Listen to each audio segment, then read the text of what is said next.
We make hundreds, if not thousands of choices every day. Minute changes slowly alter our day to become what it is. Now, these changes influence and shape our lifestyle. And with those experiences, narrows down our choices when it comes to making the big decisions. Now, these choices influence and shape our lifestyle. And with these experiences help narrow our choices when making a big decision.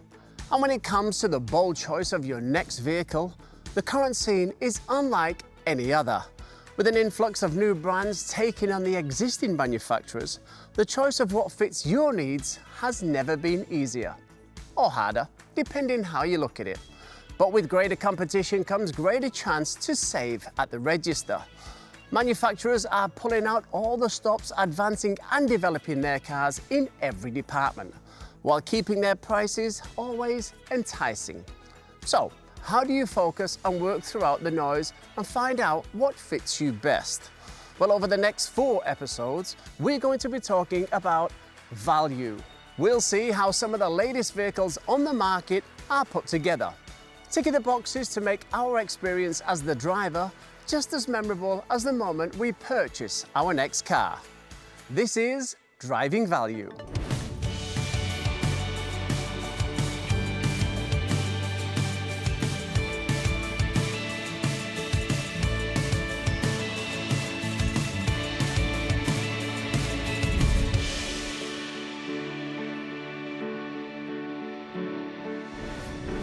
Hello and welcome to Driving Value. My name is Kris Smith, and in this mini-series, we are all about exploring one phrase: bang for buck value. Across the next 4 episodes, experts in the field, as well as yours truly, are going to explore the definition of value. We'll show you that you don't need to stretch your dollar to get what were once luxuries held by the elite. From small to large, from electric vehicles to the popular SUV, and from A to B, we're going to show you that there's something for everyone. But let's open this series with a bit of a chat to paint the picture. And for that, we're going to need our first guest. James, there's no doubt your knowledge of cars and everything automotive is unrivaled. But now you're a cook. Are you here to make me some breakfast, mate? I'll talk about cars. Mate, I'm here with props because we're talking about the change in value over the past 20 years. So from 2005 to 2025, the CPI, Consumer Price Index, has gone up a bit over 70%. So we're going to use bread and milk as a bit of a benchmark to understand where things are. So CPI has gone up 70%, bread has gone up 90%, milk has gone up about 26%, petrol has gone up around 60%. But let's talk about cars, because back in 2005, one of the most affordable and accessible cars was the Hyundai Getz, and you were paying around $15,000 for that. Now, the most affordable car in Australia is the Kia Picanto, and you're paying roughly $18,000 for that. And that is a change of basically 17% to come up. You look into various bits and pieces, automatic, manual.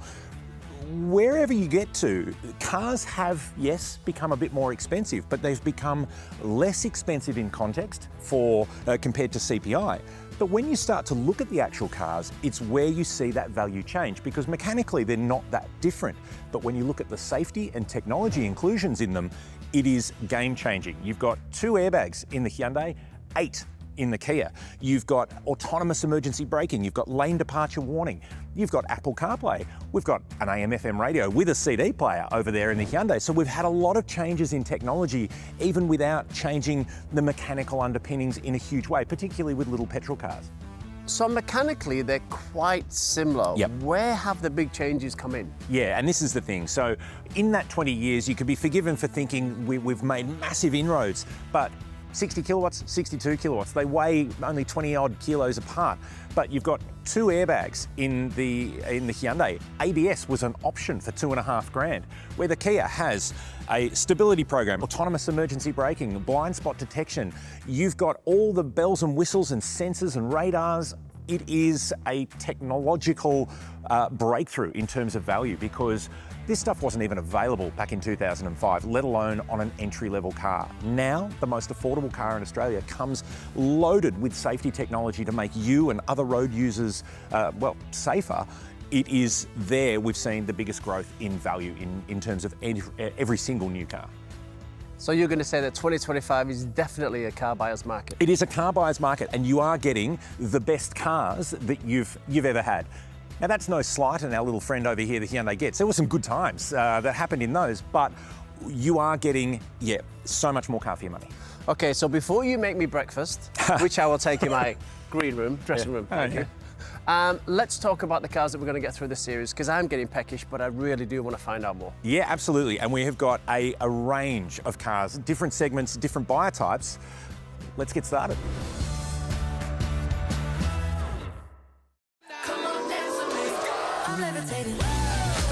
Now, James, usually when you and I have done a show together, cars are spread across this warehouse and we get our steps up by assessing them. We're not getting any younger. So I've got the world of edit to work for us this time.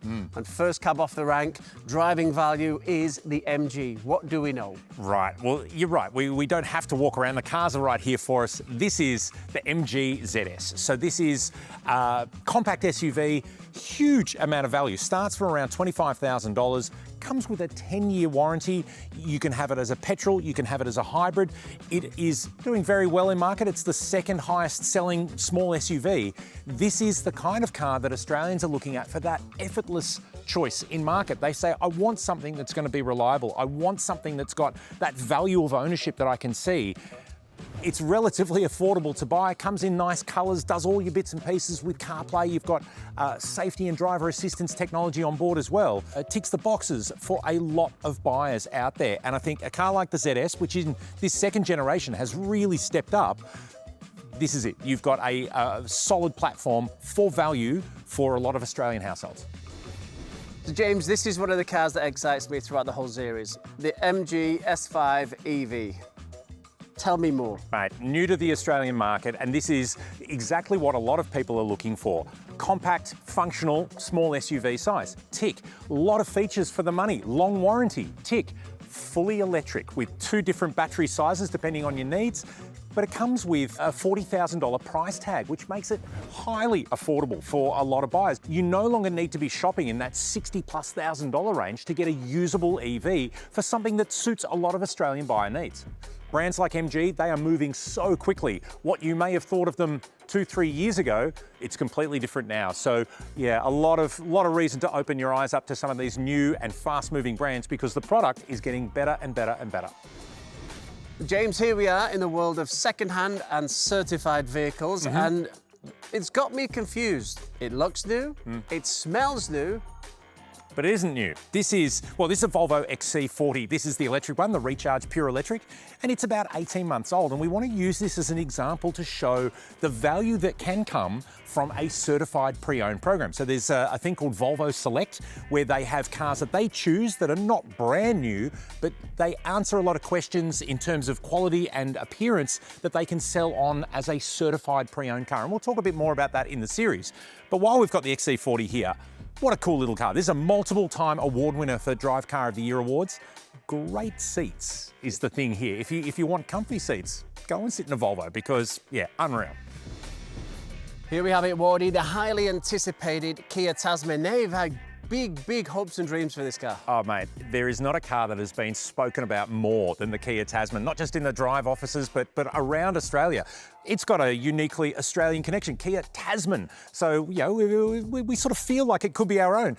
It is polarizing in terms of its design, but I gotta say, being standing next to it, this is the first one I've actually seen in the metal. It does grow on you, and it does look better in the flesh than it does in photos. You've got a lot of car here, and I think this is the thing. You've got an SUV-like interior. It is big, it is roomy, it's high-tech, and it's comfy, even in this entry-level model. You've got a very capable 2.2-litre turbo diesel engine. You've got 4x4, you've got low range, you've got a 3.5-tonne tow rating. So you've got all the parts that people are looking for that work and play ute.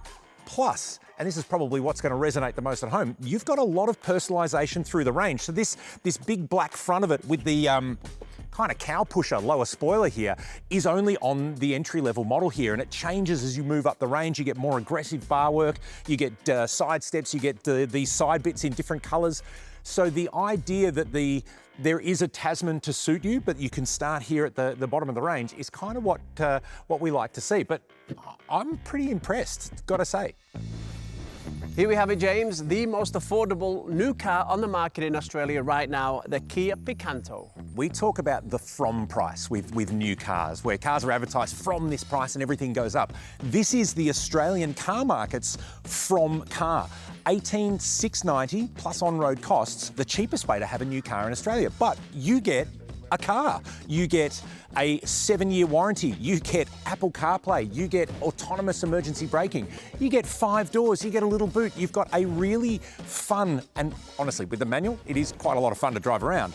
But you get a really fun, practical urban car. And for young drivers, for older drivers, as a second runaround car, this makes a very kind of smart option because you don't need to spend any more. Every other car in Australia is more than this.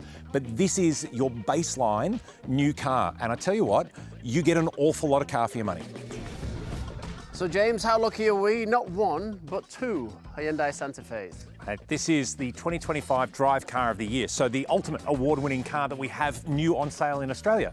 But the reason we have the 2 Santa Fe's is to give viewers a bit of an insight of what you get throughout a vehicle range. So the blue car is the entry-level model. The green car is the top specification calligraphy, but blue car is petrol. Green car is hybrid. You've got all sorts of choices that you can, as a customer, you walk into the dealer, you can see the car that you want, but then you can start to step up and think, well, I might want sunroof, or I might want different wheels, or I might want a little bit more.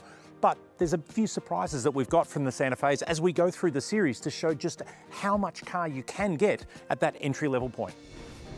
So James, the Polestar 2, it's actually taken Australia by a bit of storm. Yeah, look, you do see a lot of these around. It's the first model that came to Australia. It had a mild facelift in 2023. It's been in market for a while, and this one's not actually brand new. This is a second-hand Polestar 2, and we're using it to showcase the, I guess, emerging market of the affordability of used electric vehicles, because Polestar do something that not every brand does. But I tell you what, pretty cool car. This started life as a Volvo concept car. So that design, that Scandinavian influence, the build quality, a really, really nice thing. A lot of us have been in them as rideshare cars, but as a driver, a really funky car. And now through a second-hand fleet that's starting to come through, it's far more affordable than it used to be, and you're getting a pretty neat trick that we'll go into in a later episode about what Polestar can do to help second-hand EV buyers.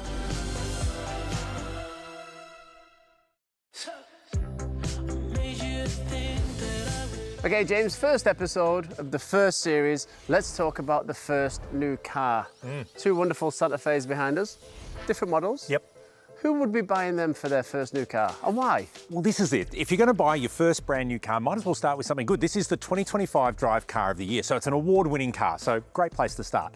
But the reason we've got the Santa here is the median new car transaction price paid by Australians is between $55,000 and $60,000. So it seems like quite a lot, but that's sort of where we're actually buying our cars these days. And for between $55,000 and $60,000, you could find yourself in that Santa Fe. That's the entry-level model. And as you move up the range, you can add all-wheel drive, you can go from petrol to hybrid, and you can go all the way up to a hybrid calligraphy like this car here. But the example we want to give, and this is really key for new car buyers, especially if it is your first time, you don't miss out on the good bits of the car by buying at the entry level. So the underpinnings, the engine, the driveline, the safety technology, the infotainment technology is the same on the entry level Santa as it is on the top specification car. Now, with the wheels, the seats and the sunroof all being a luxury item, is that luxury car tax when that kicks in? No, great question. Luxury car tax is a price point, not a style of car or a brand or whether you've got a sunroof or not. So for a petrol-powered car, it is roughly $80,000 or $81,000. For an efficient car, like an electric car, it's $91,000. So anything over $80,000 on a petrol-powered car, you are paying luxury car tax. Great example here, and that's okay if you're buying a BMW or a Mercedes or a Porsche, but if you're buying a Toyota Prado Altitude, which is roughly $92,000, that is $10,000 more than the luxury car tax threshold. You're paying roughly 30% tax, so you're paying an extra $3,000 on that car, purely tax. And that's a Toyota Prado. That's not a luxury car. It's a nice car, but it's not a traditional luxury car. So luxury car tax is something you do need to think about, and it doesn't matter what the badge is, what the dealership is, what you've got on the car.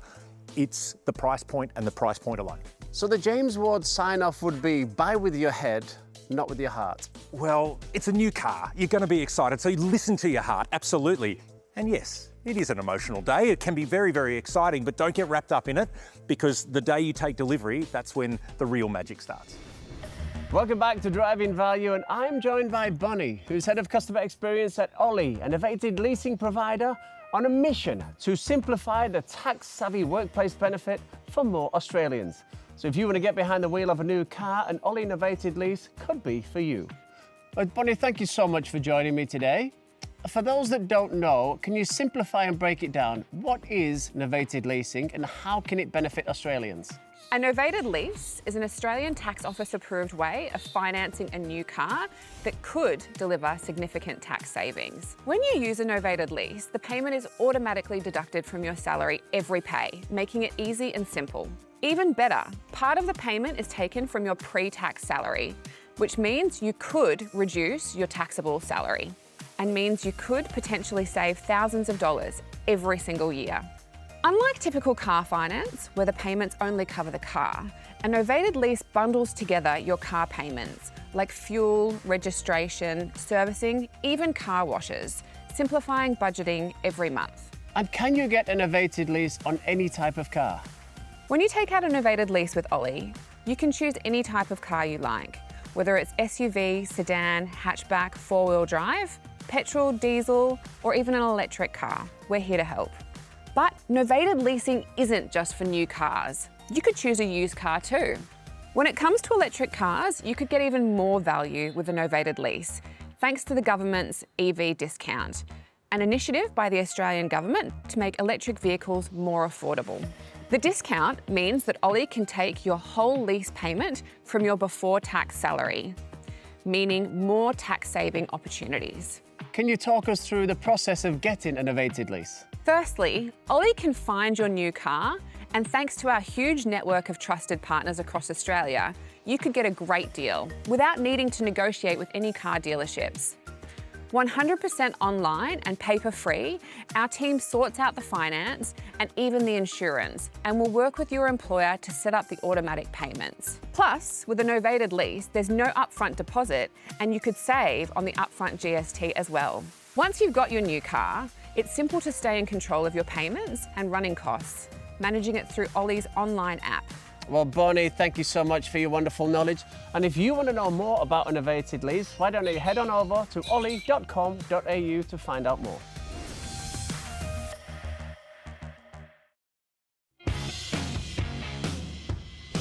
Okay, Wardy, what is the biggest misconception people have about the word value? I think the thing is people construe value with cheap. And value means different things to different people at different points in their lives. And I think, yes, we're looking at affordable, not necessarily cheap, but affordable for a lot of these things. But as a more encompassing kind of way of looking at new cars, value wraps a whole bunch in, because just looking at the most affordable may not give you the things that you need in terms of functionality and features and whatever. So you can still have value even if it isn't the most affordable. And this is where we do need to try and understand the new car landscape, because value extends not just into the purchase price of the car, but into ownership as well. And we've also seen a recent introduction of second-hand cars and certified cars. Yes. Where is the value in that? Because we've seen now that you've got warranty coming with those too. Is that a better option or as good an option as a new car? Yeah, look, it's a great one, because in many ways it is just as good as buying a new car. It's got a few more kilometres on it, but they are, particularly with the certified programs, they're ticked off. They're made sure they match what a new car's specifications and equipment levels would be. And I think this is where the question for buyers comes in. Buying a brand new car at an affordable price point with a long warranty, well, that's value in everybody's language. But buying maybe a prestige car that's 18 months old through a certified program that you're saving thousands of dollars off the new car price, well, that's great value for other buyers as well. And I think throughout this series, we're going to look at all of those options because not everybody wants a compact little hatchback. Not everybody wants the most, affordable car in the segment, but everybody is looking for good value. Could you have anticipated what we've seen in terms of progression and car manufacturers' input into Australia in the last 3 years? Well, you are now getting more car for your money than you ever have before. The new brands coming into Australia, they're only accelerating this process where legacy brands are now looking to go, well, how do we add more value to keep up? At the end of the day, that little battle that's happening in the automotive industry only benefits buyers because you're getting more car for your money. And I think that is great value and great affordability across the board. We've seen the last 20 years come and go.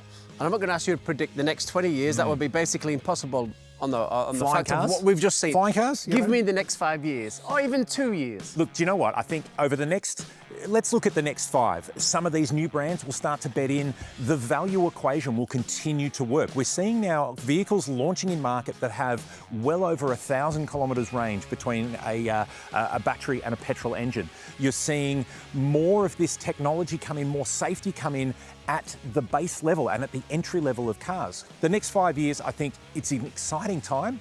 We're going to see more tech, more features, but more value come into cars. And look, I tell you what, I'm excited. So, you know, we get on the road, go and have a look at some of the new cars because it is a really exciting time. Thank you for watching the first episode of Driving Value.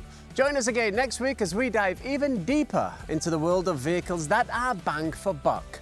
James and I will take a look through the most popular segment of the market right now, the SUVs. And remember, if you want to find out anything more about what you've seen in today's episode, head on over to drive.com.au. I'm Kris Smith, and we'll see you again soon. Thinking about buying your next car? Well, make your first move a smart one and head to drive.com.au. You'll find thousands of new and quality used cars for sale, all in one location. Our Drive-built intelligence highlights the cars that are a great price today, so you don't miss out on a deal. Drive, the smarter way to find and buy your next car, all in one place. Find it, buy it, drive it at drive.com.au.